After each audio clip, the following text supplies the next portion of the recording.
Yes, hello students of class 8. Today we are going to continue the topic which is related to the chapter sound. So shall we start from here?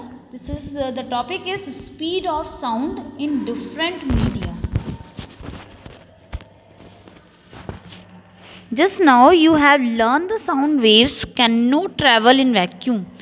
जैसा कि मैंने आपको previous class में हम लोगों ने clear किया था कि साउंड वेव जो होती हैं वो ट्रैवल नहीं कर सकती बिना किसी मीडियम के, या फिर ये बोला जाए कि वैक्यूम में साउंड वेव ट्रैवल नहीं कर सकती. It can travel only through the material, example solids comma liquids and gases. It means sound wave जब ट्रैवल करती हैं तो इनके लिए किसी मीडियम की रिक्वायरमेंट होती है. एंड ये मटेरियल मीडियम जो हम यहाँ देख रहे हैं वो सॉलिड भी हो सकता है, लिक्विड भी हो सकता है, या फिर गैसेस भी हो सकती हैं. During a thunder storm lightning and thunder occur at the same time. ये आपने भी देखा होगा, थंडर स्टॉर्म के टाइम पर जो लाइटनिंग और थंडर होता है वो दोनों सेम टाइम पर ही अकर होते हैं. You hear the sound of thunder a little after you see the lightning flash. और जनरली हम जब भी ये चीज़ देखते हैं थंडर स्टॉर्म, तो हमने ये चीज़ फील भी की होगी आप लोगों ने भी, कि जो साउंड आता है वो लाइटनिंग के लिटिल बिट आफ्टर आता है, right. During the firing to explosives, a person at a distance first sees the flash of fire and then hears the sound of explosion. ये फायर वाले सिचुएशन में भी होता है. जब हम एक्सप्लोजन्स की बात करते हैं तो फायर एक्सप्लोजन में भी एक पर्सन जो कि डिस्टेंस पर खड़ा हुआ है वो firstly flash of the fire को देखता है, उसके बाद उसे एक्सप्लोजन का साउंड सुनाई देता है. From the above described phenomena we conclude that the speed of light is much faster than the sound. तो यहाँ हम एक कंक्लूज़न दे सकते हैं कि जो ये अबव फिनोमिना हमने देखा अभी, उसके अकॉर्डिंग स्पीड ऑफ लाइट जो है वो फास्टर होती है साउंड के कंपैरिजन में, राइट. द स्पीड, और यही रीज़न है कि हम लोग पहले चीज़ों को देखते हैं, उसके बाद हमें साउंड सुनाई देता है. The speed of sound in air is only 330 meter second inverse, whereas the speed of light is 3 into 10 to the power 8 meter per second. You can see here कि यहाँ पर दोनों की स्पीड गिवन है, यानी कि हम अगर देखें firstly speed of sound in air जो है वो है 330 metre per second, and the speed of light जो है वो है 3 into 10 to the power 8 metre per second.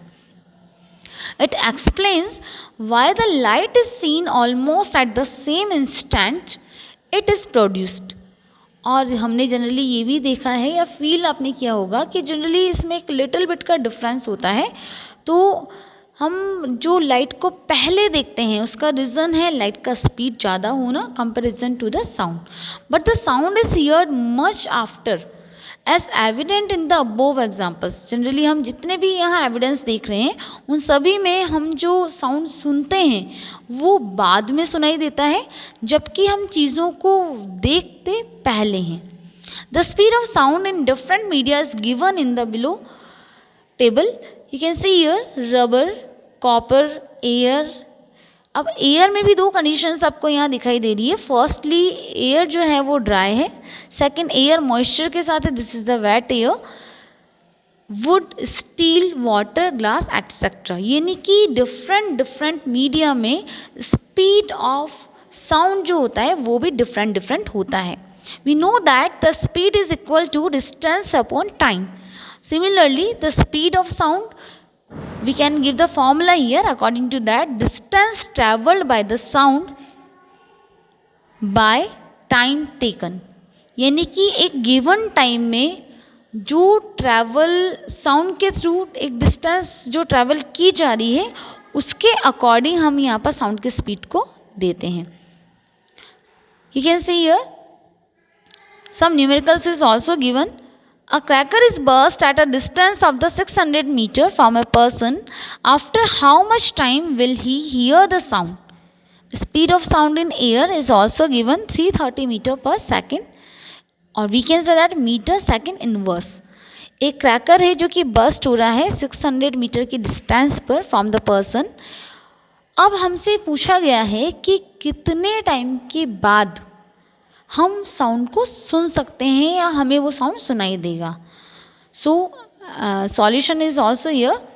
Speed of sound in air, this is the 330 metre per second. Distance travel, this is also given, this is a 600 meter. Now we will apply the formula here. Speed is equal to distance upon time.